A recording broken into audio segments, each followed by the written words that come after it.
It is said that a picture is worth 1,000 words. But what do the pictures, monuments, and great art of our nation's capital tell us about American history and our founding fathers?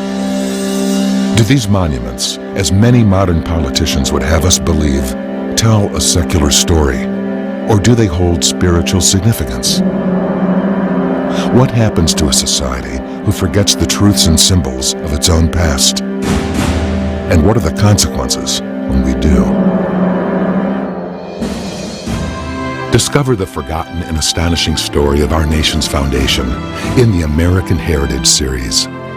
For centuries, Americans were taught a truthful view of history that recognized the godly heroes and moral foundation our nation was founded upon. But in recent years, a new version of history has assaulted the moral and spiritual fiber of our nation, leaving the truth of our past eliminated and forgotten until today. Join historian David Barton and experience the untold story of our nation's history in the American Heritage series. The Capitol Building of the United States of America. What a majestic edifice. This is one of a very few structures which is recognized the world over. When one sees a picture of this building in virtually any land, they know it's the American seat of government. This grand structure has been the scene of some of the most profound moments in America's history. In its 2 centuries of use, this building, these walls, these grounds, they've welcomed the voices of some of our greatest heroes. This building has survived some of America's most desperate and foreboding dangers, and some of the most important issues of American life and culture have been decided within these walls. Truly, this building has many diverse stories to tell. There are stories reflecting its architectural heritage, its political heritage, and its artistic heritage. But especially interesting are the stories reflecting its rich spiritual heritage. Many visitors of our nation's capital would be shocked to discover that the faith of our founding fathers has indeed been chiseled in stone throughout our nation's capital. But why has this irrefutable evidence of our great spiritual heritage been covered up and forgotten? Discover our nation's godly history in the American Heritage series. America, this is your heritage. The U.S. Capitol is absolutely one of the most recognizable buildings in the world. Virtually a citizen of any nation will recognize the U.S. Capitol. In America, we've been taught that that's one of the greatest symbols of secularism that we have in the nation. It's a symbol of secular government. But there's also a room in the Capitol that is significant in itself. There's a room set aside specifically for religious activities. Now, the Capitol itself is filled with religious symbolism and activities in other ways, statues, artwork, paintings, individuals like John Quincy Adams, Daniel Webster, etc. But there's one room set aside specifically for prayer and worship and Bible reading. There's a really cool congressional prayer chapel. It's a fairly small room. It's not very large. I know many members of Congress, and I talk to them regularly, and so many will go in there and spend time praying and seeking God. And it's really cool because there's a kneeling bench there. You go in and you can kneel down, and in front of the kneeling bench is an open scripture, so you can turn to whatever passage you want. And that open Bible is laying on an altar that is directly in front of a huge stained glass window. And the stained glass window is George Washington kneeling in prayer. He's surrounded in the stained glass, all the 50 states are around him. And then it's got Psalm 16:1 around him that says that we put our trust in Thee. In Thee, O Lord, do I put my trust. So it's a great setting. But it's a tiny room. It's only got 6 chairs in the room. And that room really does get actively used today. I mean, they've had that room there, but people take their faith very seriously. Wow. And this is one of the difficulties we have in the way we look at Washington, D.C. and government today. We think it's secular, and the media keeps telling us it's secular, and they only show us people that are secular. There is a room here at the Capitol which honors the faith of George Washington and which reflects the George Washington of a pre-revisionist era.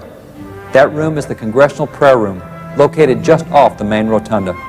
This prayer room was opened in 1954, the same year in which Congress added the phrase, "Under God," to the Pledge of Allegiance. This room is actively used today and therefore is not open to the public, so that it will always be available to those congressmen who want to use this room to pray and seek God. In the front of this room is an inspirational stained glass window portraying George Washington kneeling in prayer, a position that, according to Washington's friends and observers, was a frequent prayer posture for George Washington. Above his picture is the declaration, "This nation under God," and surrounding Washington is the Bible verse from Psalm 16:1 declaring, "Preserve me, O God, for in Thee do I put my trust." You're not talking about the church that No. you visited on Sunday. That's You're right. talking about a chapel inside of the U.S. U.S. Congress. That's right. Okay, And- I can't believe And it. this little room, these guys, we don't know most of the congressmen. We think we do. There's 435 people elected to the House. There's 100 elected to the Senate. If you'll think back over the people you've seen from Congress on TV in the last 2 years, you'll name 5 or 6 or 7. Right. And as you look at them, you say, I'm not real interested in those guys. There's no difference between anybody in Congress. We've seen 5% of who's there. You know who we don't see? The really dedicated, godly, God-fearing guys committed to their faith. And as an example, I was talking with the leadership, and the leadership had a vote that they needed everybody on. It's one of these party line votes that you need everybody from each party on their side to, and typically when you have a vote in Congress, they leave the vote open for 15 minutes. If you're in leadership, you can leave it open longer if you want to, or shorter if you want to. It's your call. But typically 15 minutes. Well, this was a very crucial vote, and came time for the vote to end, and there's a bunch of folks that haven't been in to vote yet. I mean, a bunch of folks, and that doesn't happen in Congress. And so they say, where are these guys? And so they start sending runners out over the office building, see if they're over there, see if they're in this meeting hall, see if they're in this committee. Couldn't find them. Turned out 60 of them were packed in this little congressional prayer chapel, praying about how they should cast their vote. What did God want them to do in this vote that they were about to cast? And that congressional prayer chapel only has 6 chairs in it. You get 60 people crammed in there. I mean, your wall-to-wall bodies. Wow. You get 60 congressmen in there praying, asking God how they should cast their vote. There is now a special room set aside in the Capitol, aside from the prayer chapel. It's a much bigger room into which they all cram. So every week before they cast their votes, they go in there and say, God, what do you want us to do? I want to vote the way you want us to vote. When the House met here in the old chambers, many famous statesmen conducted their deliberations for the nation right here. In fact, there are bronze plaques embedded in the floor showing the locations of the members of the House who also became presidents. These include James Buchanan and Millard Fillmore, and Abraham Lincoln sat over here as a young congressman. Incidentally, President Lincoln has been honored with a statue in the rotunda. Also identified in this room are the locations where Andrew Johnson, Franklin Pierce, James K. Polk, and John Tyler had their desks. And the Venerable John Quincy Adams had his desk right over here. You may recall something of the remarkable story of John Quincy Adams. He grew up during the American Revolution, and by the age of 8, he could perform musket drills with precision, and he had proven so at the command of the famous Massachusetts Minutemen who had often visited his father's house. John Quincy Adams was too young to soldier, but he did end up serving overseas during the Revolution. At the amazing young age of 11, he was assigned the task of being secretary to his father, John Adams, America's ambassador to the British Court of St. James. And at the still tender age of 14, he was appointed to be the official diplomatic secretary to Francis Dana, America's ambassador to Russia. After the Revolution, John Quincy Adams was appointed as an American ambassador by President George Washington, who called him, quote, the most valuable public character we have abroad, end quote. John Quincy continued to hold foreign assignments until the presidency of Thomas Jefferson, when he became a U.S. Senator. Under President Madison, John Quincy Adams returned to foreign diplomacy. Under President Monroe, he became Secretary of State, and following Monroe, John Quincy Adams became our president. After finishing his presidency, John Quincy Adams was elected to serve here as a member of the House of Representatives, becoming the only president ever to serve in Congress after his presidency. Actually, this simple fact distinguishes John Quincy Adams from the other presidents honored in this room.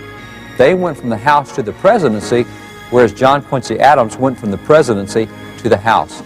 John Quincy Adams became a member of this House in 1831, and he served here until he met his death in this very room in the midst of his congressional duties in 1848.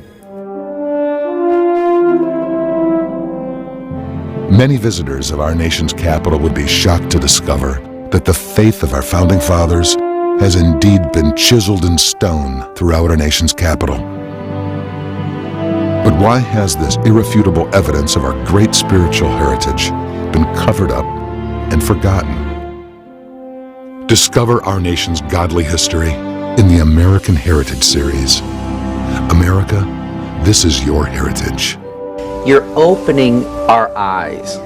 You're giving us a glimpse of the foundation of really what we are built upon, to a foundational principle of what we are, and it's putting a vision inside of us that we'll see that again. And that's such a good point, because if we were to start doing now what we did for hundreds of years in America, we'd be considered radical. Right. If we started having another church service in the Capitol, why, that's unconstitutional. Wait a minute, Thomas Jefferson's the one who starts this back at the beginning, and Madison and all these guys that we call constitutional experts. I mean, we're so used to thinking that government is all secular, that the Capitol building is all secular. And in addition to the activities we had there, we had some really super Christian statesmen do some remarkable things there. We had the Daniel Websters, and Daniel Webster did so much in relation to Christian faith. But a guy that I've even mentioned with the church service is John Quincy Adams. But nobody looks at his Christian convictions as a statesman inside that Capitol. Yeah. But when he was elected to the U.S. House of Representatives, he went into the House as an anti-slavery guy. He hated slavery. He wanted it to end. His nickname became the Hellhound of Abolition. I mean, he's a bulldog. He got his teeth in this, wouldn't let it go. And as he got into the House, he said that at that point in time in American history, he said that roughly 80% of the House should have been anti-slavery, but they weren't. They were pro-slavery. They said, oh, that's a moral issue. We don't want to deal with moral issues. Oh, that's controversial. Oh, that'll create a ruckus back in my constituent. Same kind of stuff we hear today. Yeah. Sure. Well, he walks in with a lot of courage and conviction, said slavery is wrong, and I'm going to stop it. Well, he came in on Monday, and Monday in the House of Representatives, the First Amendment of the Constitution says that citizens have a right to petition their government for redress of grievances. And on Mondays was petition day in the House. So, Matt, Laura, if you guys said, we want a bill passed on a certain issue, you could take a napkin from a restaurant, write out what you want, and give it to your congressman. On Monday, he would submit it to Congress, because that's a petition from the people. So he would submit it to Congress. They would look at that. They would assign it to the committee to see if they should do something with it. Well, he walked in one Monday morning with stacks of anti-slavery petitions. Well, it's a pro-slavery House, and they're not real interested in having all these hearings on anti-slavery. So they did then what they still do in Congress today. They used the Rules Committee, and that's an appropriate way to do it. But what they did is they went to the Rules Committee, and they came out with a new rule to guide the House. And the new rule said Monday is still petition day in the House, and on Monday you can introduce any petition you want to, just so long as it's not an anti-slavery petition. Oh my goodness. Oh, they called it the John Quincy Adams Gag Order, designed to shut him up. We're going to stop this dissenting voice. They came in the next week with another stack of petitions. They went through the roof. This went for years. They tried censure, they tried reprimand, they tried expulsion. They couldn't shut the guy up. Nobody liked him. And talk about a lonely guy in Congress. He eats lunch by himself. Nobody wants to be around him. But he's got these principles. He's not going to change at all. And what happened was, after years of this, there was an interview with them, and they said, you've been doing this for years. You're not making progress. You're not winning. Nothing's happening here. Why do you do it? I mean, don't you get frustrated or depressed? And he said, no. And they said, why? Here's his answer. He said, I do this because duty is ours. Results are God's. Oh my goodness. I don't do this because of how it turns out. I do it because it's the right thing to do. In the 14th year of doing that, he finally converted enough members of the House to his position. They rescinded the gag order. The House became anti-slavery. They came up with a three-step plan to end slavery, a constitutional amendment that would have ended slavery back in 1843. We would have avoided 600,000 lives being lost. We just didn't have it going in the Senate. But here's a guy who would not quit. He hung in there. He wasn't bitter. He wasn't mean. He just principle-driven. Christian principles drove this guy, and you read his diary, it is unbelievable. John Quincy Adams was not only an outspoken Christian, he was also an avid student of the Bible. He made it his practice to read through the Bible once every year. It is not surprising, then, that John Quincy Adams wanted his children to grow up knowing the Bible and how to study it. The difficulty with this desire was that during the time that his first son, George Washington Adams, was growing up, John Quincy Adams was overseas serving as a diplomat. Therefore, John Quincy Adams wrote 9 lengthy letters instructing his son how to get the most from a study of God's Word. Those letters were published in this small book, Letters of John Quincy Adams to his son on the Bible and its teachings. Today, we rarely think of a president as the author of a book on how to study the Bible, but John Quincy Adams was. The circumstances surrounding the death of John Quincy Adams are of particular interest, for death in those days was viewed differently than it is today. Since the Scriptures taught in Hebrews 2:15 that one proof of a relationship with Christ was a freedom from the fear of death, observers were interested in how an individual reacted when he faced death. As one political historian in 1854 explained, it is customary, even among Christian people, to hold final judgment of a man's Christian character till it is seen how he makes his death. The manner of a man's death often works a change, sometimes a revolution, in public opinion respecting the nature of his life. What then did observers see when John Quincy Adams faced death? For John Quincy Adams, that occasion occurred here in this room on Monday, February 21st, 1848. A local newspaper reporter recorded what transpired on that day. A sudden cry was heard on the left of the chair. Mr. Adams is dying. Turning our eyes to the spot, we beheld the venerable man in the act of falling over the left arm of his chair, while his right arm was extended, grasping the desk for support. The speaker instantly suggested that some gentleman move an adjournment. A sofa was brought in, and Mr. Adams, in a state of perfect helplessness, though not of entire insensibility, was gently laid upon it. On Wednesday evening, February 23rd, at 7:15, he expired without a struggle. This is the end of earth. I am composed. These were the last words of John Quincy Adams, and he uttered them here in this room, the room in which he died.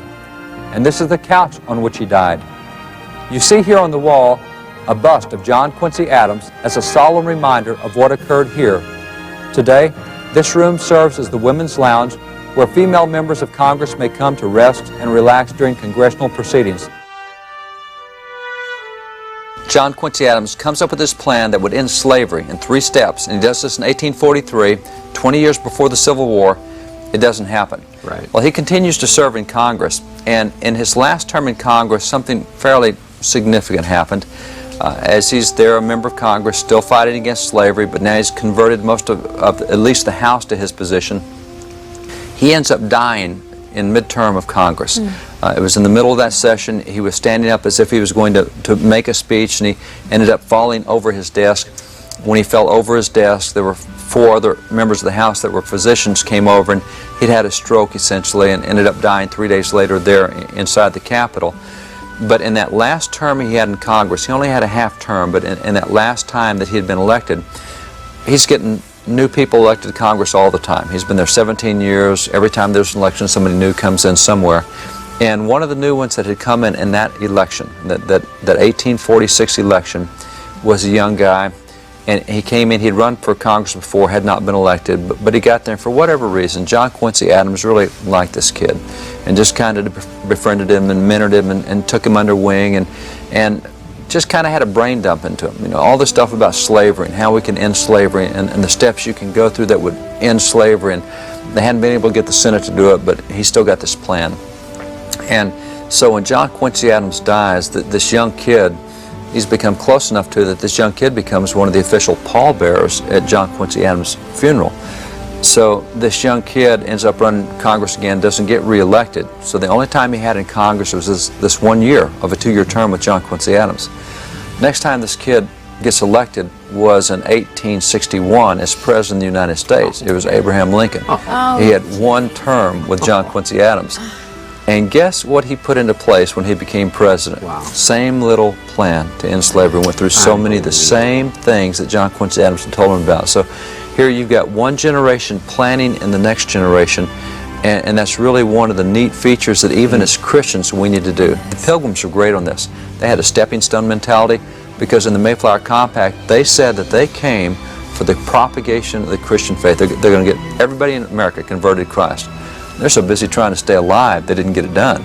They said, but you know, we think that we can be stepping stones for our children. Right. We'll get far enough down the road that maybe they can. And it's kind of that way with John Quincy Adams. Great Christian statesman in the Capitol, remarkable story.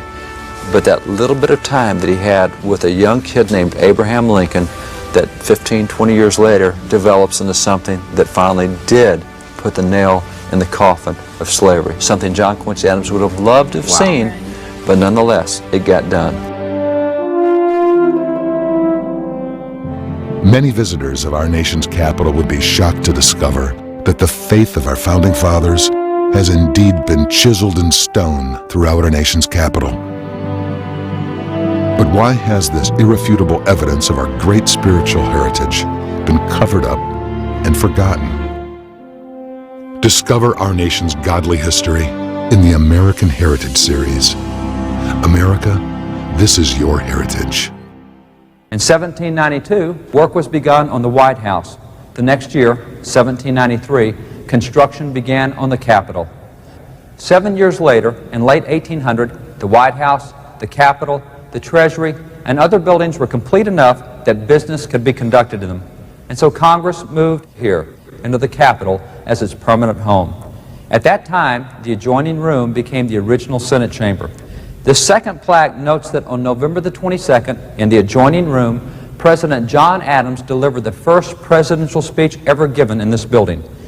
According to the records of Congress, John Adams prayed, "May this territory be the residence of virtue and happiness. In this city, may that piety and virtue, that wisdom and magnanimity, that constancy and self-government which adorned the great character's name it bears, be forever held in veneration. Here and throughout our country, may simple manners, pure morals, and true religion flourish forever." This is quite a prayer for this city and this country, and it was a prayer which occurred next door. Except for a short period of remodeling, the Senate met in these original chambers until 1810, when it moved upstairs into its second home in this building. Those second quarters, located directly above where we're now standing, today are called the Old Senate Chambers. The Senate remained in those chambers from 1810 until 1859, when the Senate moved into the chambers that it currently occupies. Having noted the three locations in this building where the Senate met, let's also visit some of the locations in this building where the Supreme Court has met. Interestingly, the locations in which the Supreme Court met during its first century and a half form a potent commentary on the founders' views of the power and the reach of the Supreme Court. Our founders made remarkably elaborate plans for the city of Washington, D.C. Our founders planned for traffic, they anticipated growth, they made far-sighted preparations for the President and the Congress, and they provided buildings and support services for both. Yet with all of their elaborate preparations, they did not provide a separate building for the U.S. Supreme Court. And this was not an oversight on their part. It was intentional.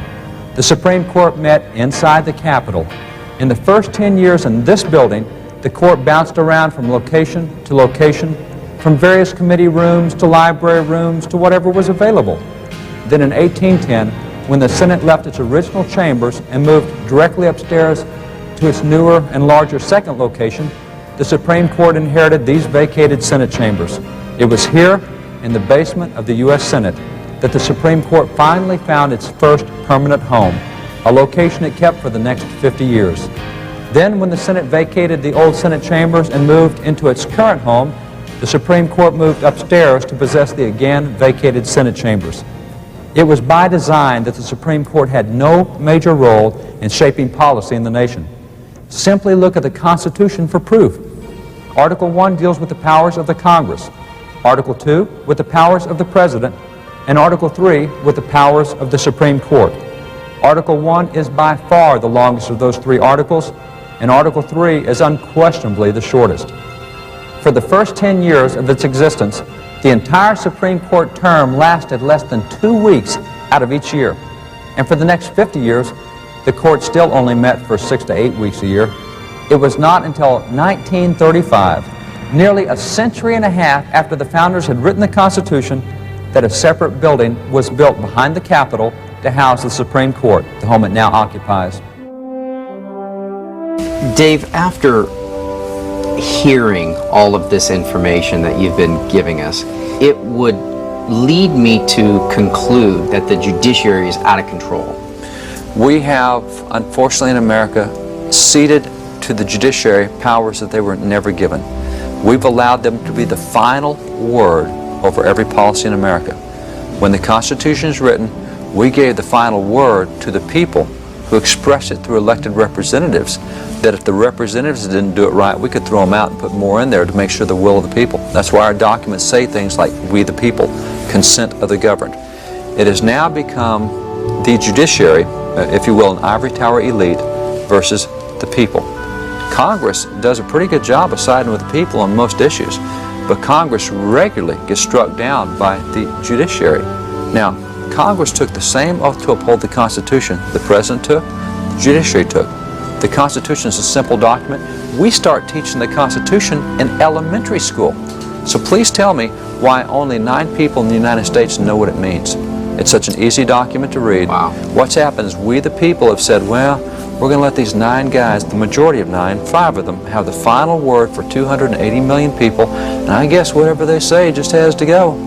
No. I'm as capable of reading the Constitution as they are, you are, the President is, the members of Congress probably more so, because the members of Congress actually have hearings on issues where that you hear from both sides. You get all sides in, and then you make a decision.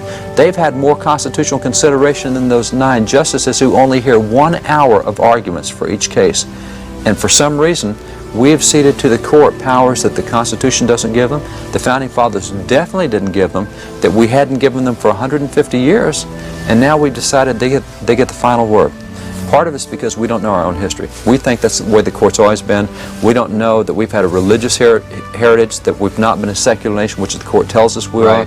We don't know our Founding Fathers. The court only cites 2 or 3. We have 250. I mean, we've allowed it to happen, but once we figure out what we're about and what the nation's about and what the Constitution actually empowers us to do, we don't have to put up with 5 people telling 280 million people what their values are going to be.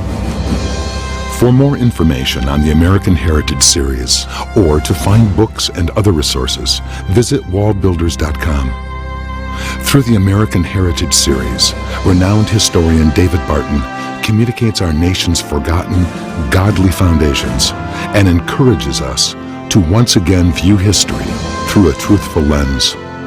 For only when we recognize and embrace God's hand in our history can America become all that it was intended to be.